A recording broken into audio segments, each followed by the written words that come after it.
Calm before the storm comes. Mungkin itu yang bakal akan dilakukan oleh Bitcoin. Jadi kalau kita melihat pergerakan Bitcoin 1 minggu ke belakang, atau lebih tepatnya kurang lebih di 5 harian ke belakang, Bitcoin mengalami sideways yang kena protection di 1 jam candlestick seperti yang kita bahas di video sebelumnya. So, update kali ini kita bakal melihat pergerakan Bitcoin secara mendalam dan kira-kira apakah ada opportunity atau clue yang bakal kita dapatkan. Halo warga YouTube, selamat datang kembali di channel YouTube Cuan Terus. Ketemu lagi dengan saya, Andrianto. Buat kamu yang baru ketemu channel YouTube Cuan Terus, stop terlebih dahulu, tekan tombol like dan subscribe. So, nggak usah basa-basi terlalu lama lagi, kita langsung masuk aja ke materinya. Oke semuanya, kita udah masuk ke dalam layar atau materinya. Jadi ini merupakan video update dari last update kita yang sekitar 6 hari yang lalu, dimana saya memberikan update kemungkinan Oktober itu udah benar terjadi dan Bitcoin bakal mengalami sideways 3-5 hari mendatang. Ternyata ini udah 6 hari masih aja sideways. Dan ya, kita coba cek harga Bitcoin saat ini. Ini kalau kita lihat di time frame 1 jam, pergerakannya itu kena protection di pola symmetrical triangles, atau nanti bisa jadi bullish pennant. Yang penting ini adalah continuation. Nah, pola ini sudah saya update beberapa kali di Telegram. Jadi buat kamu yang belum masuk ke Telegram Crypto Cuan Terus, masuk terlebih dahulu karena itu gratis dan saya lebih cepat update-nya di Telegram. Kalau kita lihat di sini teman-teman, saya update pada tanggal 27 Oktober jam 19.20 Bitcoin mengalami sideways beberapa hari ini, mirip sebenarnya dengan skenario apa yang kita harapkan dari last update di YouTube. But jika kalian bisa menebak atau analisa kemanakah arah Bitcoin selanjutnya, A or B, coba kalian type in ya. Chartnya bakal seperti ini. Waktu itu, ini tanggal 27 kita udah prediksikan pergerakannya symmetrical triangles. Kemudian last update-nya juga bakal seperti ini teman-teman. Semakin mendekati ujung dari movement symmetrical triangle, nih Bitcoin. A or B guys, what do you think? Jadi pergerakannya udah makin sempit banget. Dan teman-teman, kenapa saya openingnya tadi calm before the storm come?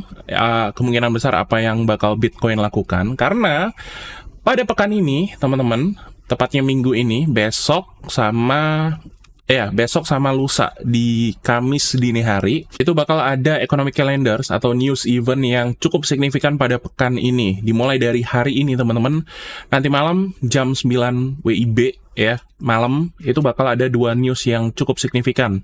Jam 7-nya juga ada ini ADP non-farm employment change. Di sini diprediksi ada peningkatan, dimana sebelumnya itu ini kayaknya agak scam nggak sih? Tiba-tiba turunnya di 89, kemungkinan besar harusnya nanti malam aktualnya itu jauh lebih tinggi daripada 89. Untuk forecast-nya sendiri mungkin bisa mendekati ya, jadi bisa diprediksikan ADP-nya nanti bakalan good for USD atau ya netral lah pergerakannya.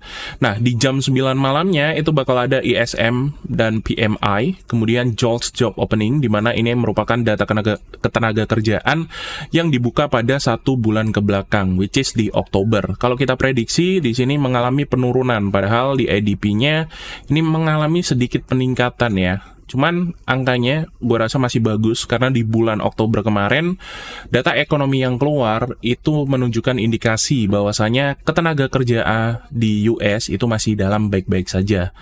Kemudian di dini harinya nanti malam nih teman-teman, jam 1 malam itu bakal ada FOMC meeting atau FOMC Federal Funds Rate. Kalau kita lihat di data CME Watch Tool 1 November ini kurang lebih 12 jam lagi, diprediksikan 97,7% itu tidak akan ada kenaikan interest rate.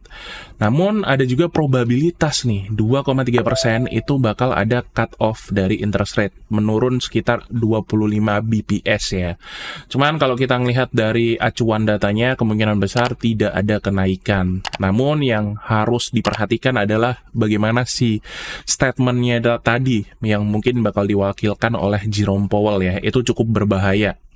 Kemudian di hari Jumat itu seperti yang kita tahu, hari Jumat pertama di bulan yang baru akan ada NFP ya, teman-teman. Ada wages di sini, average hourly earning, itu diprediksi akan mengalami kenaikan yang sebelumnya di bulan yang lalu itu 0,2. Ini diprediksi akan meningkat di 0,3. Di bulan lalu itu juga diprediksi naik, cuman datanya masih stagnan di 0,2%. Kemudian non-farm employment change di sini diprediksi akan ada penurunan ya, berbeda dengan Oktober yang kenaikannya cukup signifikan. Dari previous datanya di 227, forecastnya 171 tiba-tiba meningkat. Ini cenderung agak berlawanan ya, NFP bulan lalu itu sama data-data di ADP gitu loh. Kemudian unemployment rate-nya diprediksi netral di 3,8%. Oh, itu mungkin alasan aku di mana opening tadi mengatakan bahwasanya calm before the storm come, karena minggu ini guys, pekan ini tuh banyak news banget yang berseliweran gitu ya, yang bakal muncul gitu loh. Pekan yang gonjang-ganjing lah, volatility di market bakalan masuk gitu. So, kita balik lagi ke Bitcoin teman-teman. Kita cek di Bitcoin quarterly returns. Di sini saat ini Q4 kurang lebih di 2023 itu kita masih plus 27,59%. Hal ini dikarenakan pada Oktober itu benar-benar terjadi, di mana bulan Oktober itu Bitcoin naik kurang lebih 28,52%. Hal ini naiknya di pekan yang kedua sampai ketiga ya. Awal-awal pekan di Oktober tuh masih sideways dan cenderung turun, banyak fake news yang keluar dan event-event yang unpredictable juga gitu loh. So, kita balik ke chart Bitcoin teman-teman. Jadi kalau kita melihat pergerakan Bitcoin, sebetulnya nggak ada banyak update dari last update yang saya berikan. Karena strukturnya itu masih sama teman-teman. Kalau kita lihat di monthly chart, ini adalah clue pertama bahwasanya kemungkinan besar ya mungkin kita memasuki bull run, cuman aku pribadi ya, itu masih belum yakin bull run bakal start saat ini. Kemungkinan besar target terdekat kita itu seperti yang aku mention di video sebelumnya, kalau bisa 37 atau 40 ribu aja, itu udah harga yang bagus gitu loh, untuk kenaikan pada tahun 2023 ini, dimana kenaikannya harusnya cukup signifikan juga ya, dari bottom di 15.600 sampai 40.000 itu kurang lebih sekitar 158%. Itu angka yang cukup menarik gitu loh, merupakan area secondary wave ya. Dimana kalau kita ngelihat di tahun 2021 mulai dari November puncaknya sampai ketemu di 2022 1 November, tepat 1 tahun, Bitcoin mengalami bear trend ya, atau bearish primary trend. Kemudian di bulan Desember kita bottoming dan naik gitu loh. Jadi ini merupakan primary dan secondary trend.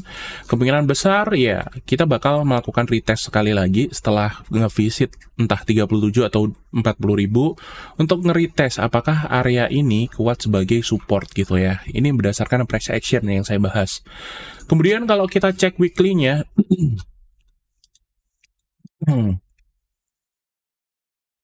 weekly-nya menurut saya pribadi ini masih sangat-sangat baik-baik saja teman-teman, dimana bullish trend masih ke-maintain sangat bagus. Kemudian apa yang saya berikan kemarin update-nya di chart ini sih harusnya ya, itu masih valid menurut saya pribadi, karena pergerakan Bitcoin masih sangat-sangat dibatasi ya. Kalau kita coba tarik trendline-nya di sini, let's check, agak berbeda sih strukturnya di spot dan di ini, tapi coba kita konektikan ya, seperti ini.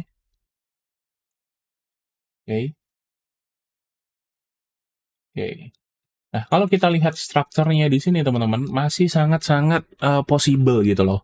Bitcoin mengalami potensi dua gerakan, antara dia bakal retest dan kemudian naik, atau dia turun terlebih dahulu di level yang kita tandain sebelumnya, which is di 32.200-an dan 31.828 gitu ya. Ini mungkin area yang cukup ideal untuk kita melakukan buying position untuk DCA long term ya, bukan buat scalpingan. Dengan key level di 31 ribuan ya. Jadi kalau kita melihat pergerakan Bitcoin saat ini di 1 jam teman-teman, sebetulnya nggak ada pergerakan major yang begitu signifikan ya.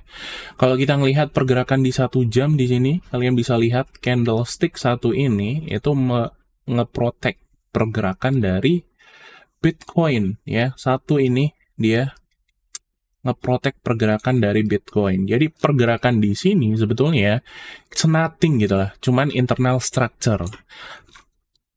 Posisi mana yang bakal menang itu bakal menentukan area selanjutnya sebetulnya. Jadi mana yang menang terlebih dahulu antara dia breakout ke atas atau breakdown ke bawah. Di level sini sebetulnya area gonjang-ganjing aja. Mungkin setelah event ini bakal keluar di minggu depan kita bakal ngelihat direction Bitcoin yang sesungguhnya gitu. Oh, itu aja teman-teman, quick update dari saya tentang update dari Bitcoin ya. Nggak banyak yang berubah sebetulnya, cuman saya ingin memberikan warning bahwasanya 1, 2 hari, 3 ke depan ya. Mulai dari hari Rabu ini, Kamis, Jumat, apalagi weekend, kemungkinan besar kita bakalan gonjang-ganjing naik atas bawah dan direction selanjutnya itu bakal benar terjadi di minggu ke depan. Jadi plan saya pribadi saat ini wait and see, menunggu clear direction yang bakal diberikan oleh Bitcoin itu sendiri. Stay safe teman-teman, dijaga marginnya, jangan sampai kalian terlikuidasi, betternya kalian main di spot market aja terlebih dahulu. Sampai jumpa di weekly update selanjutnya. Bye-bye.